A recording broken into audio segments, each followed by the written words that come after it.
ఈ ఎన్నికల్లో పవన్ కళ్యాణ్ కోసం పోటీ నుంచి తప్పుకున్నారు పిఠాపురం వర్మ. గత 5 ఏళ్ల వైఎస్సార్ కాంగ్రెస్ ప్రభుత్వ హయాంలో పిఠాపురం నియోజకవర్గంలో తెలుగుదేశం పార్టీ అభివృద్ధికి గట్టిగానే పోరాడారు. ఈ ఎన్నికల్లో వర్మ గెలుపు తప్పదని అంతా భావించారు. కానీ చివరి నిమిషంలో పవన్ కళ్యాణ్ ఎంట్రీ ఇచ్చారు. ఆయన కోసం పోటీ నుంచి తప్పుకొని సీటు త్యాగం చేశారు వర్మ. పవన్ గెలుపుతో పాటు అత్యధిక మెజారిటీ తెప్పించేందుకు కృషి చేశారు. అటువంటి వర్మకు గుర్తింపు దక్కకపోవడంతో ఆయనలో అసంతృప్తి రోజురోజుకు పెరుగుతోంది. కూటమి అధికారంలోకి వచ్చిన మరుక్షణమే ఎమ్మెల్సీ పదవి ఇస్తామని ఆశ కల్పించారు. అది నెరవేరకపోవడంతో వర్మలో ఒక రకమైన అసహనం పెరుగుతోంది. అదే సమయంలో జనసేన క్యాడర్ తనను దూరం పెట్టడాన్ని సహించలేకపోతున్నారు వర్మ. ఈ తరుణంలో వర్మ తన ఎక్స్ ఖాతాలో పోస్ట్ చేసిన ఒక వీడియో విపరీతంగా వైరల్ అవుతోంది. వాస్తవానికి పిఠాపురం నియోజకవర్గంలో వర్మకు మంచి పట్టు ఉంది. 2014 ఎన్నికల్లో సైతం తెలుగుదేశం పార్టీ టికెట్టు దక్కలేదు ఆయనకు. ఇండిపెండెంట్గా పోటీ చేసి విజయం సాధించారు వర్మ. త్రిముఖ పోటీలో సైతం 2 ప్రధాన రాజకీయ పార్టీల అభ్యర్థులను కాదని ఇండిపెండెంట్గా బరిలోకి దిగిన వర్మకు అక్కడి ప్రజలు పట్టం కట్టారు.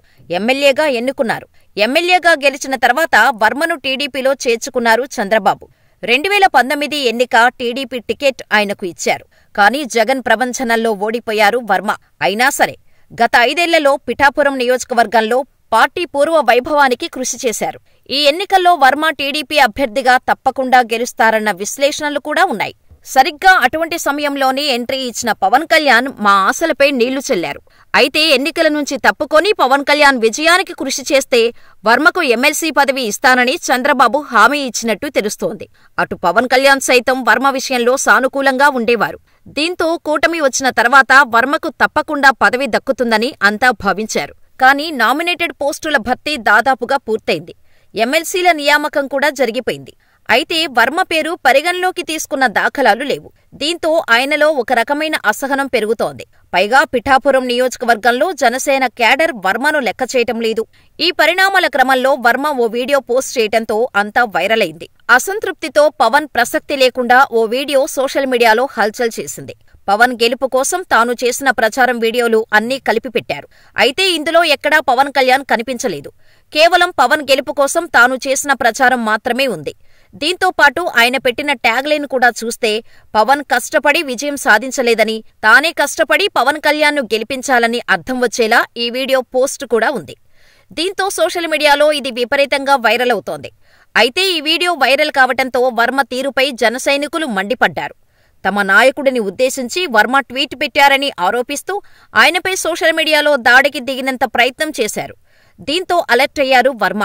ఆ పోస్టును డిలీట్ చేశారు. అంతేకాదు ఈ ట్వీట్తో తనకు సంబంధం లేదంటూ వరుస ట్వీట్లు పెట్టారు. ఈ ట్వీట్ తన సోషల్ మీడియా వ్యవహారాలు చూసే హైదరాబాద్ టీం నుంచి వచ్చిందంటూ తేల్చేశారు.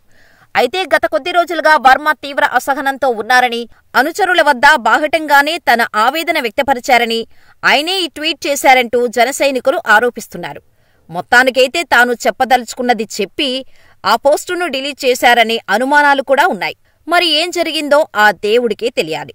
ఏది ఏమైనా కూటమి ప్రభుత్వం అధికారంలోకి వచ్చినప్పటి నుండి జనసేన, టీడీపీ మధ్య బయటకు కనిపించని అంతర్గత యుద్ధం మాత్రం మొదలైందని చెప్పాలి.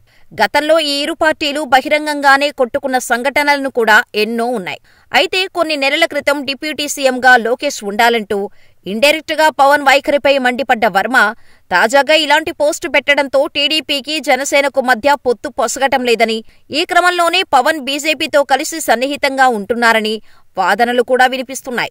కృష్ణార్జునులుగా రాష్ట్రాన్ని అభివృద్ధిలోకి తీసుకొస్తారనుకున్న పవన్, చంద్రబాబులు ఈ మనస్పర్ధలతో ఎవరికి వారే అయినట్టు అయిపోతారా అనే ప్రశ్నలు కూడా తలెత్తుతున్నాయి.